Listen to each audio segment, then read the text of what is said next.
गांव के एक कोने में मिट्टी की छोटी सी कच्ची झोपड़ी में रहते थे रमुआ और उसकी पत्नी धन्नो। दोनों की हालत इतनी तंग थी कि छत से टपकता पानी भी अब उन्हें परेशान करने का हौसला नहीं रखता था, क्योंकि जिंदगी उन्हें पहले ही तोड़ चुकी थी। बारिश की लगातार बूंदें झोपड़ी की छत पर टप टप गिर रही थीं। जगह जगह से फूटी हुई छत से पानी भीतर गिर रहा था। मिट्टी का फर्श गीला होकर कीचड़ में बदल चुका था। धन्नो गोद में पोटली रखे बैठी थी। उसमें गेहूं का बचा कुचा आटा था, बस उतना ही कि आज की रोटी बन सके। कितनी बार कहा था छप्पर की मरम्मत करवा लो रमुआ, अब देखो ये कोना पूरा गीला हो गया है। बच्चा होता तो कहाँ सुलाते। धन्नो, पैसे कहाँ हैं? एक बांस भी जोड़ने जाऊं तो साहूकार उधार नहीं देता। कमाई ही तो ठप है बारिश में। खेत भी जमींदार के हैं, अपना क्या है? धन्नो चुप हो गई, पर उसकी आंखों में आंसू थे।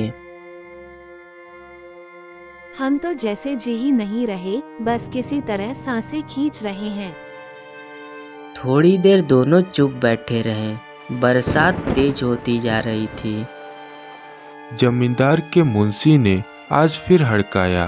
कहा, अगले पूनम तक कर्ज नहीं चुकाया तो झोपड़ी भी नहीं बचेगी।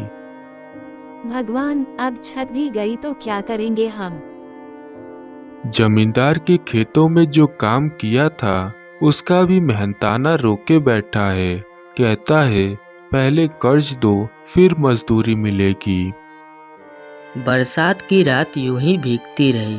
भूख, चिंता और गीली जमीन के बीच दोनों नींद को तरसते रहे। अगले दिन सुबह मौसम थोड़ा थमा था। रमुआ खेत की ओर निकला, पर काम कहीं नहीं था।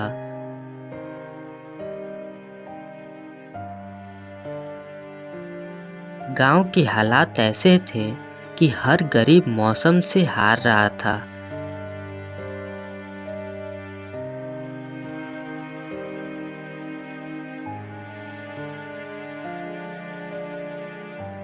लौटते वक्त उसने देखा गांव के बगल वाली पगडंडी पर एक बैलगाड़ी फंसी हुई थी। दो मुसाफिर कोशिश कर रहे थे गाड़ी निकालने की।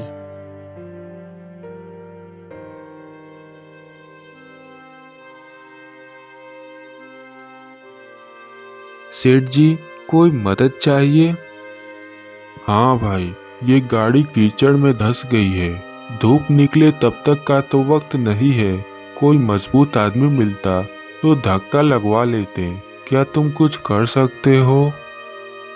जी सेठ जी, आप चिंता ना करें, मैं अभी बैलगाड़ी को निकाल देता हूँ।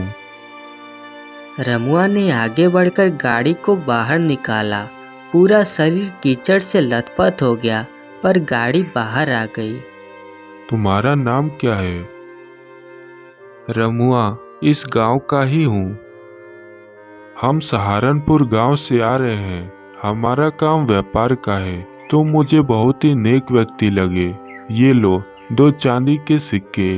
भविष्य में कोई जरूरत पड़े तो याद करना।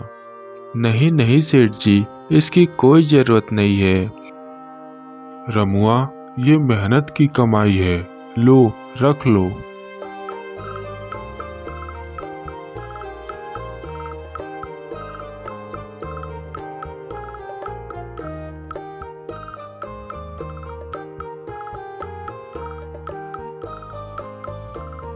घर लौटकर रमुआ ने सिक्के धन्नो को दिखाए।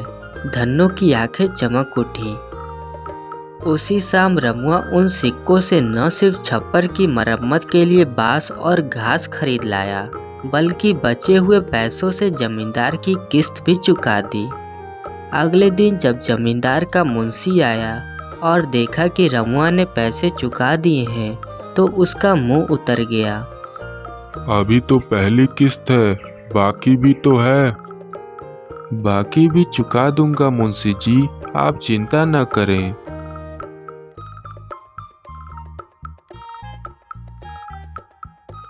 कुछ ही हफ्तों में रमुआ ने उसी मुसाफिर के सुझाव पर अपनी मेहनत से गांव के बाहर पुआल से टोकरियां बनाकर बेचना शुरू किया। मुसाफिर ने उसका माल पास के नगर में बिकवाया। धीरे धीरे रमुआ का काम चल पड़ा।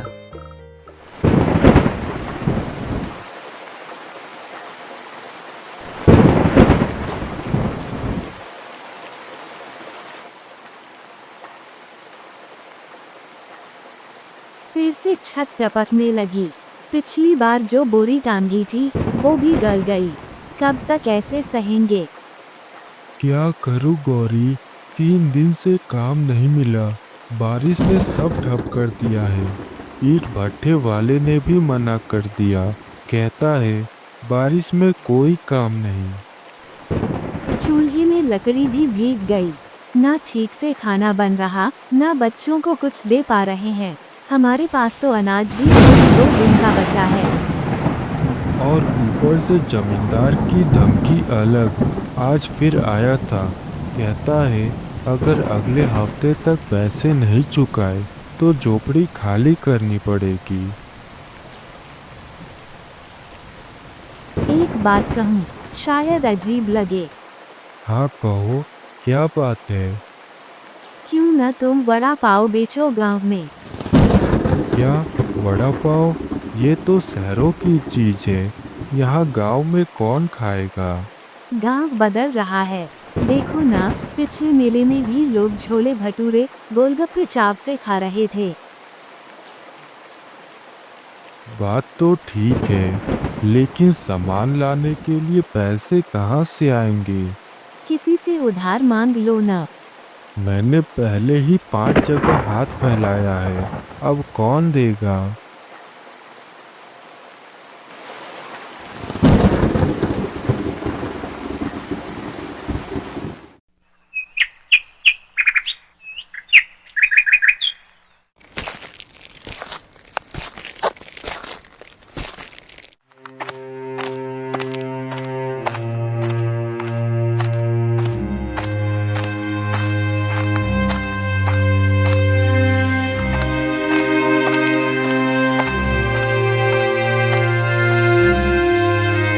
शंभू भाई, एक बात कहनी थी। जानता हूँ तुम भी मुश्किल में हो, लेकिन अगर थोड़े पैसे उधार मिल जाए तो।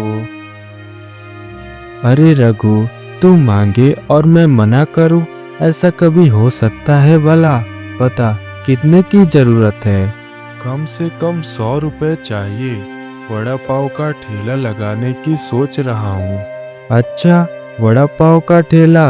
यह तो बहुत अच्छा विचार है। रुक, अभी 100 रुपए देता हूँ।